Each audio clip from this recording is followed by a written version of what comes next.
আমি ঘরে একা ছিলাম আর আমি ঘুমের ভান করেছিলাম। আর দেখি সেই কাজের ছেলেটি ধীরে ধীরে আমার দিকে এগিয়ে আসছে। একটু অস্বস্তি অনুভব করছিলাম। কাজের ছেলে এসে আমার কাছেই দাঁড়িয়ে গেল। আমার মনের ভেতর এক ধরনের ভয় আর কৌতূহল কাজ করছিল, কিন্তু তার পরবর্তী আচরণ আমাকে বিস্মিত করল। সে হঠাৎ আমার কাঁধে আলতো করে হাত রাখল। সে মুহূর্তে আমি কিছুটা অবাক হয়ে গেলাম। কিছুক্ষণ স্থির হয়ে রইলাম, কথা বলার জন্য ঠিক কী বলবো তা বুঝতে পারছিলাম না। তারপর সে, আমার নাম পূজা। আমি ছিলাম অনেক সুন্দর আর আকর্ষণীয়। আমি শহরে থাকায় সব সময় মডার্ন শর্ট ড্রেস পরে থাকতাম, যা আমাকে আরও আকর্ষণীয় করে তুলত। আমার স্বামী সব সময় এসব ড্রেস আমাকে দেখতে পছন্দ করতেন। তিনি আমাকে অনেক ভালোবাসতেন। বন্ধুরা, রেডি হয়ে যাও, আজকের গল্পটা অনেক বেশি স্পেশাল, কেউ মিস করো না।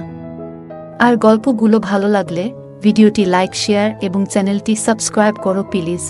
আমার বিয়ে যে পরিবারে হয়েছে সেখানে আমার স্বামী ছাড়া আর কেউ ছিল না। আমার স্বামী তার বাবা মায়ের একমাত্র সন্তান ছিলেন। তার বাবা মা খুবই ধনী ছিলেন, কিন্তু এক দুর্ঘটনায় তারা দুজনেই মারা যান। এরপর সমস্ত সম্পত্তি আমার স্বামীর নামে হয়ে যায়। আমার স্বামী তখন সম্পূর্ণ একা এবং অগাধ সম্পত্তির মালিক ছিলেন। আমাদের বাড়িতে সবকিছুই ছিল, কিন্তু একটাই জিনিসের অভাব ছিল, সন্তান। আমার স্বামী ব্যবসার কাজে খুব ব্যস্ত থাকায় এই বিষয়ে কখনো ভাবেননি। কাজের কারণে তিনি প্রায় বিদেশে থাকতেন। আমি বাড়িতে এক রানীর মতো থাকতাম। বাড়ির সব কাজের জন্য কর্মচারী ছিল, তাই আমাকে কিছুই করতে হতো না। দৈনন্দিন রুটিনের মতোই আমার স্বামী আমাকে জানালেন যে তিনি ব্যবসার কাজে বিদেশে যাচ্ছেন। তিনি বললেন, আজ রাতেই আমার ফ্লাইট, তুমি নিজের যত্ন নিও। সেই রাতেই আমার স্বামী বিদেশের উদ্দেশ্যে রওনা দিলেন। আমি রাতটি বেশ শান্তিতে কাটালাম। সকালে ঘুম ভেঙে আমি ঘরের বাইরে তাকিয়ে দেখি আমার 16 বছর বয়সী বাড়ির কাজের ছেলে রান্নাঘরে নাশতা বানাচ্ছে। যদিও তার বয়স 16, তবে তাকে বড়দের মতো দেখাচ্ছিল। সে দেখতেও অনেক সুন্দর ছিল। খুব মনোযোগ সহকারে সে তার কাজ করছিল। কাজ শেষ করেই সে নিজের ঘরে চলে যেত। তবে আমার মনের এক কোণে তার প্রতি একটা অদ্ভুত আকর্ষণ তৈরি হচ্ছিল। আমি একজন আধুনিক এবং রূপসী নারী ছিলাম। বেশিরভাগ সময় আমি একাকী থাকতাম, যা আমার জন্যে অনেক কষ্টের ছিল। আমার পোশাকগুলোও বেশ আধুনিক ছিল। অন্য কেউ হলে এতদিনে হয়তো আমার প্রতি আকৃষ্ট হয়ে পড়ত। আমি সব সময় ছোট পোশাক পরতে ভালোবাসতাম, কিন্তু আমার এই কাজের ছেলে কখনো আমার দিকে সেভাবে তাকাতই না, যা আমাকে কিছুটা অস্থির করে তুলেছিল। তখনও আমি ছোট পোশাক পরেই ছিলাম, আর পোশাক পাল্টানোর প্রয়োজনও মনে করিনি। সেই অবস্থাতেই রান্নাঘরে গিয়ে পৌঁছালাম। আমি তাকে নিজের দিকে আকৃষ্ট করার চেষ্টা করলেও সে প্রতিবারই আমাকে উপেক্ষা করত। রান্নাঘরে তখন শুধু আমরা দুজনই ছিলাম, আর বাড়িতেও সারাদিন আমরা একাই থাকতাম। কিছুদিন এভাবে কাটতেই আমার মধ্যে তার প্রতি একটা বিশেষ আকর্ষণ তৈরি হতে লাগল। তবে সে যেন এমন এক অদ্ভুত মনের মানুষ ছিল যে আমার মতো সুন্দরী একজন নারীকে একা পেয়েও তেমনভাবে আকৃষ্ট হচ্ছিল না। যতই চেষ্টা করতাম ততবারই ব্যর্থ হতাম। আজও আমি ইচ্ছা করে বিশেষ ধরনের পোশাক পরে তার সামনে এলাম এবং বললাম, আমার জন্য নাশতা তৈরি করে দাও তো, একটু তাড়াতাড়ি। সে একবার তাকিয়ে চোখ নামিয়ে নিল এবং বলল, আমি আপনাকেই নাশতা বানিয়ে দিচ্ছি ম্যাডাম। তার এমন সরলতা যেন আমাকে আরও বিভ্রান্ত করে তুলল। হঠাৎ আমার মনে হলো, যখনই আমি তার সামনে যাই সে সবসময় কোনো না কোনো কাজে ব্যস্ত থাকে, তাই সে হয়তো চোখ এড়িয়ে যায়। মনে হলো তাকে ফাঁকা সময়ের সামনে পাওয়া দরকার। মাথায় একটু চিন্তা এলো। একদিন তাকে বললাম, আজ আমার শরীরটা ভালো লাগছে না, তাই নাশতা আমার ঘরে নিয়ে এসো। আমার কথায় সে একটু থেমে গেল, কারণ এ পর্যন্ত আমার ঘরে কোনো পুরুষ কাজের ছেলে যায়নি। সাধারণত তারা রান্নাঘর কিংবা বাইরের কাজেই সীমাবদ্ধ থাকত। সে কখনোই আমার ঘরে প্রবেশ করেনি। তবে আজ আমি তাকে ঘরে ডেকে আনলাম। আমি ভাবছিলাম, সে তো একজন পুরুষ, যতই উপেক্ষা করুক আমার মতো আকর্ষণীয় একজন নারীকে এড়াতে পারবে না। ঘরে গিয়ে আমি একদম স্বাভাবিকভাবে বসে রইলাম। কিছুক্ষণ পর সে দরজায় নক করল। আমি তাকে ভেতরে আসতে বললাম। সে একটু দ্বিধাগ্রস্ত হয়ে ঢুকল এবং খাবারটি রেখে চলে যাচ্ছিল। তখনই আমি তাকে থামিয়ে দিলাম। আমি তাকে বললাম, তুমি একা একা রান্নাঘরে এত কাজ করো, নিশ্চয়ই ক্লান্ত হয়ে পড়ো। তোমার সাহায্যের জন্য যদি আর কেউ দরকার হয় তবে আমাকে বলো। কথা বলার একটা অজুহাত খুঁজছিলাম, যেন সে আমার দিকে কিছুটা আকৃষ্ট হয়। কিন্তু সে মাথা নিচু করে দাঁড়িয়ে থেকে বলল, না ম্যাডাম, আমার কোনো সমস্যা নেই। আগে বড় এক পরিবারে কাজ করেছি, যেখানে অনেকের জন্য খাবার বানাতে হতো। এখানে তো 2 জনের জন্যই করতে হয়, তাই আমার জন্য কাজ সহজ। এরপর আমি বললাম, একটা বিষয় আমাকে খুব ভাবায়। তুমি কি আমার একান্ত কথা শুনবে?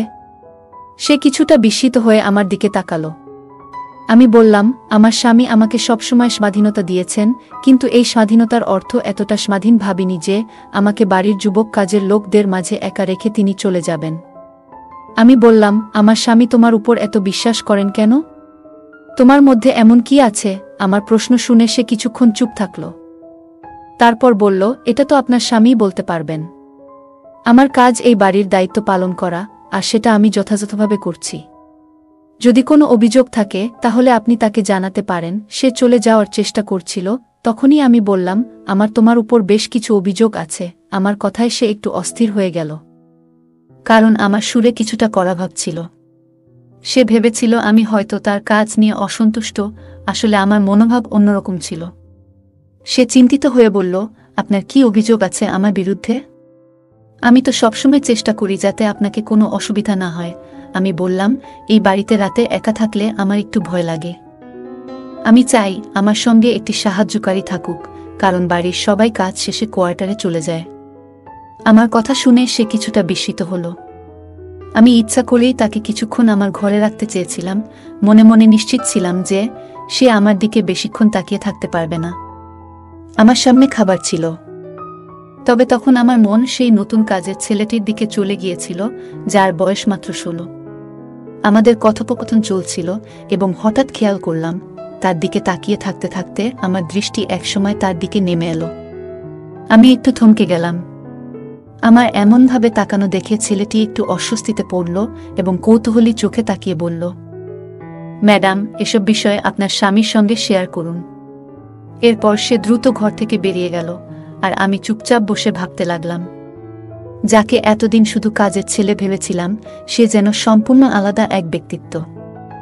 এই চিন্তা আমার মাথায় ঘুরতেই থাকল। এরপর আমি নীরবে তাকে লক্ষ্য করতে শুরু করলাম।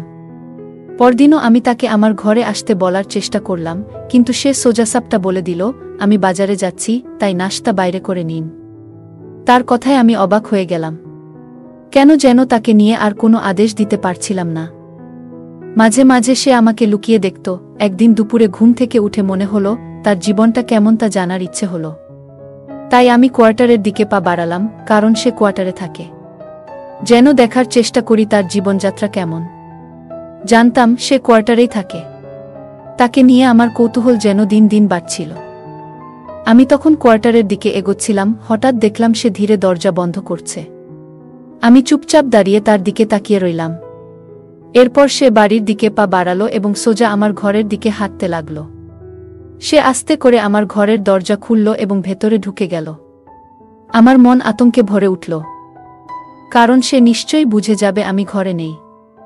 দ্রুত রান্নাঘরে গিয়ে লাইট জ্বালিয়ে পানির জগে পানি ভরতে লাগলাম। কিছুক্ষণ পরে সে আমাকে খুঁজতে খুঁজতে রান্নাঘরে চলে এলো। আমাকে দেখে বলল, আপনি এখানে? আপনাকে ঘরে না দেখে একটু চিন্তিত হয়ে পড়েছিলাম। আমি তাকে দেখে বললাম, তুমি কেন আমার ঘরে আমাকে খুঁজতে গিয়েছিলে? আমার প্রশ্নে সে হঠাৎ অপ্রস্তুত হয়ে গেল এবং গলা সামলে বলল, আসলে পানি নেওয়ার জন্যই গিয়েছিলাম। আজ জগে পানি রাখা ভুলে গিয়েছিলাম, তাই ভাবলাম একটা বোতল দিয়ে আসি। আমি তার দিকে তাকিয়ে রইলাম, কারণ আমি তো পানির জগটা আসলে শুধু একটা অজুহাত হিসেবে ব্যবহার করছিলাম। আমার ঘরে পানি আগে থেকেই ছিল। এরপর সে নীরবে নিজের কোয়ার্টারের দিকে ফিরে গেল, আর আমিও ঘরে ফিরে এসে দরজা বন্ধ করে চিন্তায় মগ্ন হয়ে রইলাম। এতদিন তাকে শুধু একজন কাজের ছেলের মতো দেখেছিলাম, যে সবসময় নিজের কাজ করত আর আমার সঙ্গে আমার চোখা এড়িয়ে চলত। একবার তো সে আমার ঘরে আসতে সরাসরি মানাও করে দিয়েছিল। তবে আজ হঠাৎ সে আমার ঘরে কেন এসেছিল? তার এই আচরণে আমি বিভ্রান্ত হয়ে পড়লাম এবং সারারাত এসব ভেবে কাটালাম। সে লিখিয়ে আমার ঘরে আসতো আর আমি সেটা জানতামই না। পরদিন সকালেও এই বিষয়টি নিয়ে আমি চিন্তায় ছিলাম। তাকে তখন সম্পূর্ণ অন্যরকম একজন মানুষ মনে হচ্ছিল। সে আজও আমার সামনে সেই একই শান্ত দৃষ্টিতে তাকিয়েছিল। এখন সে প্রায় আমার দিকে তাকিয়ে থাকে। সে মাথা নিচু করে নম্রভাবে কথা বলছিল এবং আমাকে খাবার দিয়ে আবার ঘরের কাজে মন দিল। রাত নামল, আর আমি সারা রাত এপাশ-ওপাশ করেই কাটালাম। সিদ্ধান্ত নিয়েছিলাম, এবার যদি সে আমার ঘরে আসে তাহলে আমি প্রশ্ন করব, তার আসল উদ্দেশ্য জানতে চাইব। আমার মনে হচ্ছিল রাতে আমি ঘুমিয়ে পড়লে সে ঘরে ঢুকে কেন আসে। কিছুক্ষণ পরই দরজার কাছে পায়ের শব্দ পেলাম। সঙ্গে সঙ্গে আমি ঘুমের ভান করে পড়ে রইলাম। কিছুক্ষণ পর দরজা খুলে সে ঘরে ঢুকল।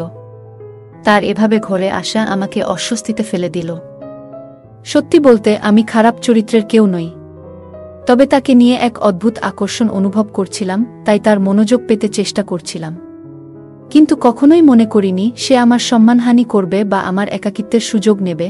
আমি ঘরে একা ছিলাম, আর তাকে ধীরে ধীরে আমার বিছানার দিকে এগিয়ে আসতে দেখে আতঙ্কিত হয়ে পড়লাম। স্বামীর উপর হতাশা কাজ করছিল।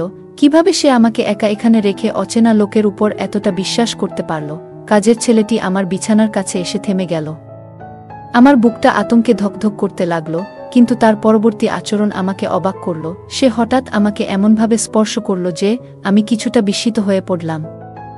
এক মুহূর্ত স্থির হয়ে থাকলাম, কোনো কথা বললাম না, আর কিছুক্ষণের মধ্যেই সে চলে গেল। পরের দিন মনটা যেন অদ্ভুত এক অনুভূতিতে ভরে ছিল। বারবার সেই ঘটনার কথা মনে পড়ছিল। কিছু সময় পর যখন সে আমার কাছে খাবার নিয়ে এল, আমি নিজের ভাবনা গুছিয়ে নিলাম। তাকে দেখে আমার ভেতরে এক অজানা ভয় কাজ করল। আমার প্রতিক্রিয়া দেখে সেও কিছুটা থমকে গেল। আমি তাড়াতাড়ি বললাম, আমার এখন খিদে নেই, তুমি খাবার রেখে যাও, আমি পরে খাবো। এটা বলে আমি তাড়াতাড়ি নিজের ঘরে চলে এলাম। এখন আর আগের মতো স্বাভাবিক থাকতে পারছিলাম না। তার আচরণ বারবার মনে পড়ছিল।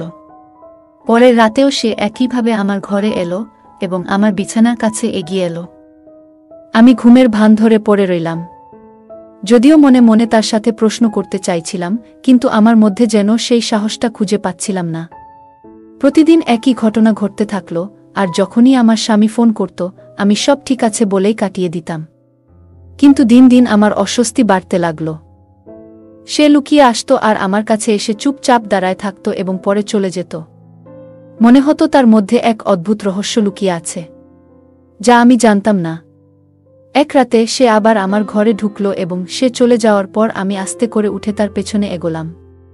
লক্ষ্য করলাম সে বাড়ির বাইরে কোয়ার্টারে না গিয়ে গেটের দিকে এগোচ্ছে। এ দৃশ্য দেখে আমি একটু ভয় পেয়ে গেলাম। রাতের এ সময় সে কোথায় যাচ্ছে? আমি সারা রাত অপেক্ষায় কাটালাম, কিন্তু সে আর ফিরল না। তার এসব অদ্ভুত আচরণে আমার ঘুম উড়ে গেল। অপেক্ষা করতে করতে ভোর 5টা নাগাদ দেখলাম সে ঘরে ঢুকছে। তার পরনে থাকা কাপড়ে লাল দাগ দেখা যাচ্ছিল, যেন খুব ক্লান্ত ছিল। দ্রুত কোয়ার্টারের দিকে যেতে শুরু করল, আর আমি অবাক হয়ে ভাবতে লাগলাম সে সারা রাত কোথায় ছিল। তার এই রহস্যময় আচরণ আমার মনে ভীতি ও সন্দেহের সৃষ্টি করল। সে তো আমার কাছে কেবল একজন তরুণ চাকর, কিন্তু তার এমন অদ্ভুত আচরণে তাকে নিয়ে আতঙ্কিত হচ্ছিলাম। আগে তার কাছাকাছি থেকে ভয় পেতাম না, কিন্তু এখন তার প্রতিদিনের এই রাতের কার্যকলাপ আমার মনে অস্বস্তি বাড়াচ্ছিল। রাতে আমার ঘরে এসে যাওয়ার পর সে কোথায় যেত এবং কেন ভোর 5টা নাগাদ ফিরে আসত, এই সব কিছু ভাবতে গিয়ে আরও ভয় বাড়ছিল। আমার স্বামী প্রতিদিন কাজ থেকে ফিরলে খুবই ক্লান্ত থাকত এবং তার জামাকাপড়ও বেশ নোংরা হয়ে যেত। আমি ছোটবেলা থেকে খুবই যত্নে বড় হয়েছি, তাই এই ধরনের পরিস্থিতি দেখে ভীত হয়ে যেতাম। আমার মানসিক শান্তি বিঘ্নিত হচ্ছিল, যার ফলে আমি প্রায় অসুস্থ হয়ে পড়ছিলাম। একদিন আমার স্বামী আমাকে ফোন করে আমার স্বাস্থ্যের খোঁজখবর নিল। কথা বলতে গিয়ে আমি চোখের পানি ধরে রাখতে পারলাম না এবং তাকে বললাম যে আমার একজন কাজের মহিলা প্রয়োজন। আমি এখানে একা পুরুষ কর্মচারীদের সাথে থাকতে আরাম বোধ করি না। আমার স্বামী আমাকে শান্ত করার চেষ্টা করল এবং বলল, তুমি এখনও বাইরের জগৎ সম্পর্কে ভালোভাবে জানো না। অনেক সময় এই ধরনের গৃহকর্মীরা বিশ্বস্ত না হয়ে চুরি করে বা সমস্যা সৃষ্টি করে। তাই আমি তোমার নিরাপত্তার ব্যাপারে চিন্তিত। কিন্তু আমি এই কর্মচারীকে পুরোপুরি বিশ্বাস করি। আমি শিগগিরই বাড়ি ফিরে আসব। তার এই কথাগুলো শুনে আমি অবাক হলাম। আমার মনে হচ্ছিল, কেন আমার স্বামী এই কর্মচারীর উপর এতটা বিশ্বাস করছে। তাকে বললাম, তুমি ঠিক বলেছ, সবাইকে বিশ্বাস করা যায় না। অনেক সময় মানুষ মুখোশ পরে আমাদের মতো সরল মানুষদের বোকা বানায়। এরপরে আমি নিজেও একটু আতঙ্কিত হয়ে পড়েছিলাম, এই ভেবে যে হয়তো এই কর্মচারী তেমন ভালো নাও হতে পারে যতটা আমার স্বামী তাকে মনে করছে। তবে আমার স্বামী আমাকে বলল, আমি তাকে চোখ বন্ধ করেই বিশ্বাস করি। এ বিষয়ে যদি কেউ আমাকে কিছু উল্টোপাল্টা বলে, তাও আমি বিশ্বাস করব না, কারণ আমি নিশ্চিত যে সে তোমার সাথে কিছু ভুল করতে পারে না। তাকে নিয়ে আমার পূর্ণ আস্থা আছে। আমার স্বামীর এই কথাগুলো শুনে আমি খুব চিন্তায় পড়ে গেলাম। মনে হলো হয়তো আমার স্বামী আমার কথাগুলো বিশ্বাস করবে না। সত্যিটা জানাতে চাইছিলাম, তবে সেদিন আর কথা বাড়ালাম না, কিন্তু একা একা চিন্তা করতে করতে আরও বিচলিত হয়ে পড়লাম। গৃহকর্মীর দৈনন্দিন কাজের রুটিন আগের মতোই চলছিল। রাতের বেলায় সে বাড়ির ভেতর ঘুরে বেড়ায়, যখন তখন বেরিয়ে যায়। তার এই আচরণে আমি আতঙ্কিত হয়ে পড়লাম। বারবার ইশারায় স্বামীকে জানাতে চেষ্টা করলাম, কিন্তু সে কিছু শুনতে চাইছিল না। একদিন আমি শেষমেশ স্বামীকে বলে বসলাম যে একজন স্বামীর উচিত তার স্ত্রীর কথায় বিশ্বাস রাখা। আমি জানি এই কর্মচারী আসলে যেমন দেখায় তেমন নয়, এবং সে মাঝে মাঝে বেশ অদ্ভুত আচরণ করে। আমার কথা শুনে স্বামী অবাক হয়ে বলল, কেন, সে এমন কি করে যা তোমাকে ভীত করে তুলছে? আমি তো তোমার কথা কিছুই বুঝতে পারছি না। আমি কিছু বলার আগেই হঠাৎ সেই গৃহকর্মী চায়ের কাপ নিয়ে এসে আমার সামনে দাঁড়ালো এবং আমাকে কঠিন চোখে তাকালো। আমি আতঙ্কে জমে গেলাম। কথার প্রসঙ্গ পাল্টে তাড়াতাড়ি ফোন রেখে দিলাম। সেই চাকর এসে বলল, আপনার স্বামীর সাথে অকারণে এ ধরনের কথা বলে তাকে চিন্তিত করবেন না। যদি আমার উপর আপনার কোনো সন্দেহ থাকে, সরাসরি আমাকে জিজ্ঞাসা করুন। আমি তো কখনো আপনার সাথে খারাপ কিছু করিনি এবং সব সময় খুব নম্রভাবেই কথা বলেছি। আপনি নিশ্চিন্ত থাকুন, আমি আপনাকে কোনো ক্ষতি করব না। তার কথাগুলো নম্র শোনালেও আমি বুঝতে পারছিলাম সে আসলে আমাকে সতর্ক করছে যেন আমি আমার স্বামীকে কিছু না বলি। আমি চুপ করে থাকলাম। তার দৃষ্টি নিজের থেকে সরাতে বললাম, না, তোমার উপর সন্দেহ নেই, তবে একাকিত্ব ও ভয় আমায় কাবু করে ফেলছে। আমি একা থাকতে পারছি না, তাই চাইছি যেন একজন মহিলা সহকারী আমার সাথে থাকে। সে আমাকে এক ধরনের ভাবলেশহীন চোখে কিছুক্ষণ দেখে নিয়ে বলল, আপনি চিন্তা করবেন না, এখন থেকে আপনার আর ভয় লাগবে না। আমি নীরবে মাথা নাড়লাম, কিন্তু মনে মনে সিদ্ধান্ত নিলাম যে আমার স্বামীকে সব বলতেই হবে। এরপর থেকে গৃহকর্মী যেন আমাকে নজরে রাখার কাজ শুরু করল। আগে কাজ শেষ করেই কোয়ার্টারে চলে যেত, কিন্তু এখন সে সারাদিন বাড়ির আশেপাশে ঘোরাঘুরি করত এবং প্রায়ই আমার ঘরের দিকে উকি দিত। তার এই অদ্ভুত আচরণে আমি ভয় পেতে শুরু করলাম। আমার মনের অবস্থা ক্রমেই খারাপ হয়ে উঠছিল। অসহায়ত্ব যেন চরমে পৌঁছে গিয়েছিল। না পারছিলাম আমার স্বামীকে কিছু বলতে, না পারছিলাম এই গৃহকর্মীর থেকে মুক্তি পেতে। আমার মনে হচ্ছিল সে যেন আমাকে নিজের নিয়ন্ত্রণে নিয়ে ফেলেছে।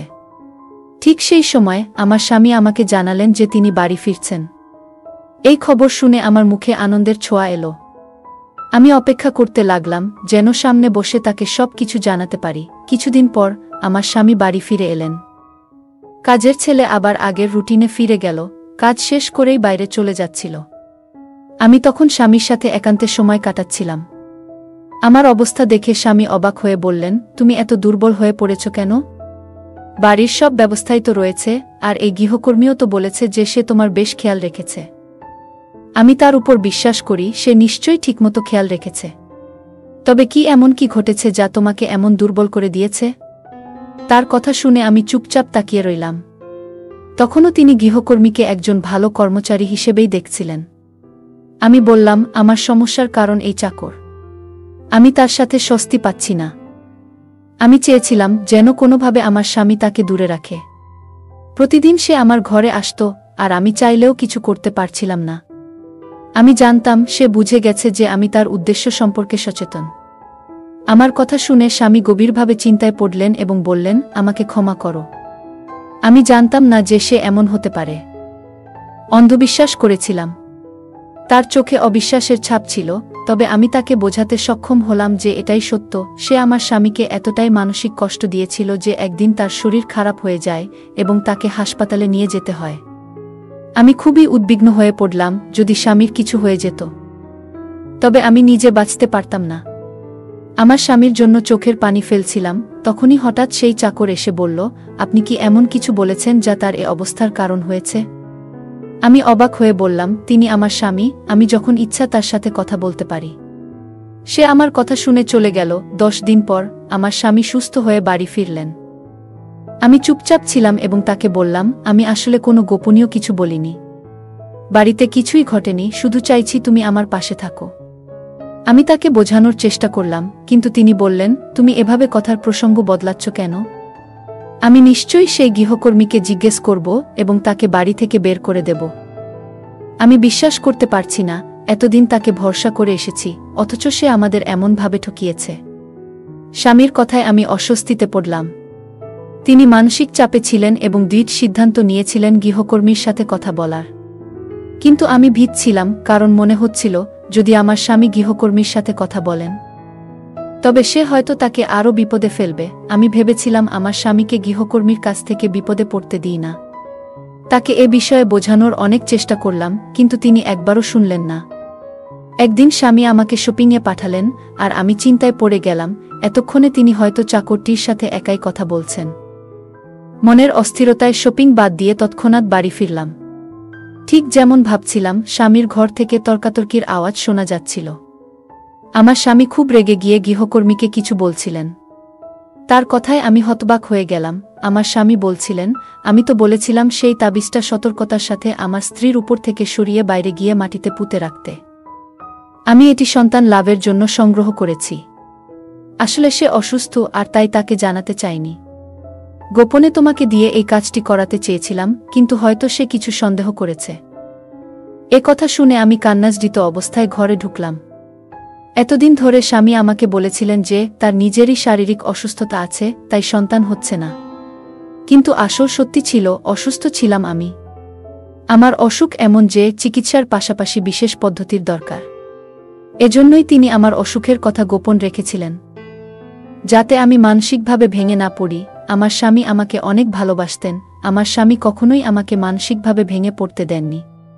প্রতিদিন গৃহকর্মীটি সেই তাবিজটি আমার শরীরের উপর দিয়ে নিয়ে বাইরে ফেলে আসত, যেন আমার অসুস্থতা দূর হয়। এই সত্যি জেনে আমি লজ্জায় মাথা নিচু করে কাজের সেই ছেলের কাছে ক্ষমা চাইলাম। এরপর আমি ডাক্তারের পরামর্শে চিকিৎসা করালাম, এবং কয়েক বছর পর আমার মা হওয়ার সুসংবাদ এলো। এখন আমি ও আমার স্বামী, আমাদের সেই বিশ্বস্ত কাজের লোক, একসাথে সুখে-শান্তিতে জীবন কাটাচ্ছি। বন্ধুরা, যদি এই গল্পটি ভালো লেগে থাকে তাহলে দয়া করে ভিডিওটি লাইক করুন এবং আমাদের চ্যানেলটি সাবস্ক্রাইব করুন।